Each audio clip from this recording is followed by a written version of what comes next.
Is it just me, or does life sometimes feel like you're caught up in this never-ending cycle of chasing something that you don't really get? Does life feel like a hamster wheel that you never really escape? And by the way, in case you don't know what a hamster wheel of life is, it's a metaphor that people use to describe the daily grind, constantly chasing something that you never really get, leading to an unfulfilled life, leading to dissatisfaction, leading to frustration, and so forth. That is what it means. So if, like me, you feel like you're caught up in this hamster wheel of life, trapped, unable to make any progress, not really getting anywhere in life, then this is the right video for you. Because I've been reflecting on this and I've realized that there is one major reason for this, especially when it comes to us immigrants. And when I say us immigrants, I'm talking about people like me who relocated from Zimbabwe. Maybe you came from Ghana, Nigeria, Kenya, South Africa, India, wherever you relocated from. That is who I'm referring to, because sometimes I get comments, weird comments. Anyway, as I was saying, there is one major reason for this, especially when it comes to us immigrants. Yes, there are several reasons for this feeling. Reasons such as routine of life, monotony, feeling like you wake up, you do the same things over and over again. That feeling can also make you feel as if you're caught up in this hamster wheel of life, not really getting anywhere, and it makes you feel unsatisfied with life. It also leads to lack of motivation and so forth. But when it comes to immigrants like myself, there is one major reason that I've been reflecting on, and I've realized that this is one of the major reasons, if not the major reason. And this reason just makes everything worse for us, because we've got other challenges to contend with. We've got our own struggles, unique struggles as immigrants. But this one thing just makes everything worse. And that one reason is unrealistic expectations. Now, when we relocated, most of us had expectations, because a person doesn't just up and leaves without any expectations. When you leave everything behind, because mind you, some of us have sold their homes, we have sold our houses, we have sold our cars, we have sold our land, we have paid a lot of money to relocate, to come to the UK, to go to the US, to go to Australia, wherever you are in the world. Some of us, if not most of us, sacrificed a lot. Now, a person does not just make such decisions lightly. We make those decisions because these are bold moves. These are bold decisions to make. So the only reason one would make such a bold move in life is to selling your house and everything you own, or leaving your job even, like a well-paying job, a reasonably well-paying job. The only reason why someone would do that is because of expectations.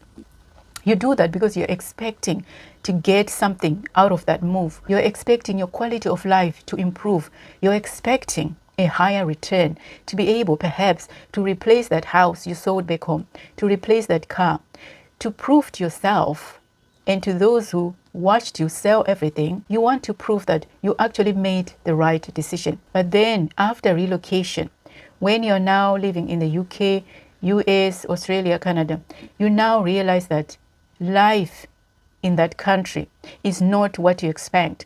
You are actually finding out the reality of the situation.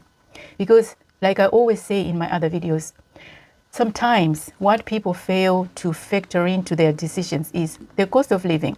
Because when you relocate, you will use some of the money that you're going to earn. It doesn't matter whether it's a high-paying job or not.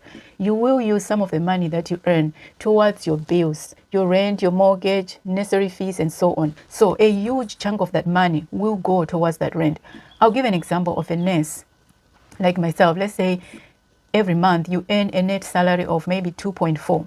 And let's say out of that 2,400 pounds, you have to pay a mortgage of, let's say, 1,000 pounds a month. I know some people pay higher than that. Some pay lower, yes, but still, it's a lot of money. 1,000 pounds towards one bill or towards that mortgage is a lot. So you take that away from your salary, and then you have council tax, you have the water bill, you have gas and electricity, you have groceries. So subtract all that. So this is the reality that we find ourselves facing when we relocate. And now we're realizing that actually, this is not as easy as we thought it would be. So when our dreams and expectations prove impossible, we then start chasing the dream even harder. And before we realize it, we are caught up in this hamster wheel of life by creating a constant cycle of chasing, going after that unattainable goal. And by the way, I'm not saying that you can't achieve your goals here in the UK or anywhere else in the world. You can absolutely achieve your goals. But I'm talking about a situation where us as immigrants are chasing something and hoping to quickly achieve success. And with the emphasis on the word quickly. We want quick returns. We hope that by being here, by getting that job, by working 24/7, we hope that that will give us success. So this is the situation that I'm referring to. Setting high, unachievable standards for ourselves. Standards that are way, way too hard, and wanting quick success, wanting or expecting things to turn around quickly, expecting your life to change overnight. So this leads to frustration, feeling unsatisfied or dissatisfied with life, and feeling like you're on a hamster wheel of life, constantly chasing things that are unattainable. It's because you've set yourself unrealistic expectations. But when you look at things realistically and recognize that actually some things take time, that actually you need to give yourself some grace when you relocate, especially give yourself the time and the grace and the patience to achieve what you want to achieve. Stop comparing yourself to other people. And that's another problem as well that comes into play.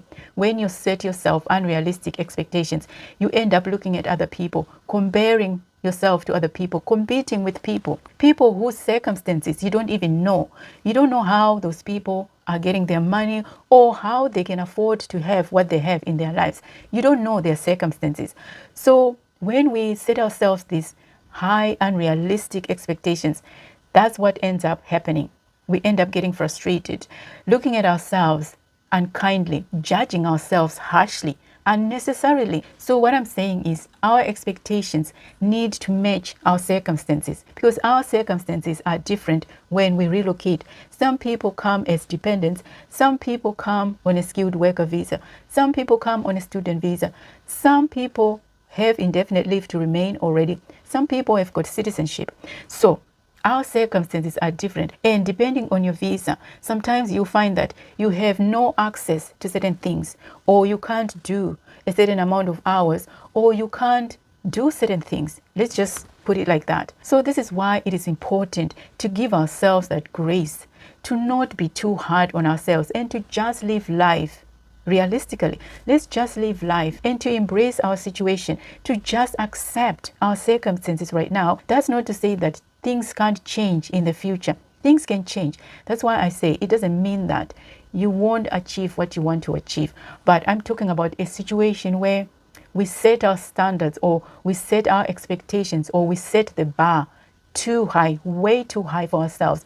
And then we are constantly chasing this dream and we forget to live. We don't even have time to do other things that matter in life, spending time with our friends and family, cultivating healthy, good relationships, just going and socializing with other people, making friends, engaging in hobbies, taking time to exercise, to look after ourselves, just having a bit of rest, looking after your health.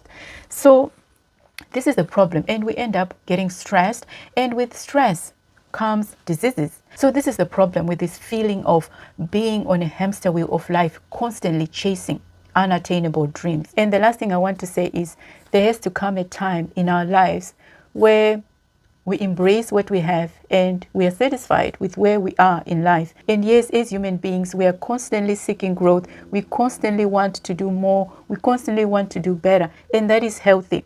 But in our attempt to improve ourselves, to improve our situation, let us have gratitude for what we have right now. Because it is only when we walk in gratitude that we can set ourselves realistic expectations and not experience that stress that comes with wanting more and wanting it just like that. Having gratitude for what we have now is the only way to remain calm. Because if we look at what's going on in the world, there are other people who are living in war zones. There are other people who don't have anything. There are other people who don't know where the next meal is coming from. There are other people who are worse off than us. We have to be grateful for what God has given us and If we talk about thriving, yes, I know we want to thrive, but if you look at the true definition of thriving, it's not just about money. It's not just about material possessions. Thriving is so much more than that. Thriving is about your health. It's about relationships. It's about living a purposeful life. It's about being a part of a community, contributing positively to that community. It's about your actions, the words that come out of your mouth, the difference that you make in people's lives. That is the true definition of thriving. But if we look at thriving in terms of material possessions, in terms of money, that's when we get caught up in these other things, in chasing wind, basically. So yeah, this is my message in this video. I don't know what you think. As always, feel free to chip in the comment section. I'll see you in the next video. Take care.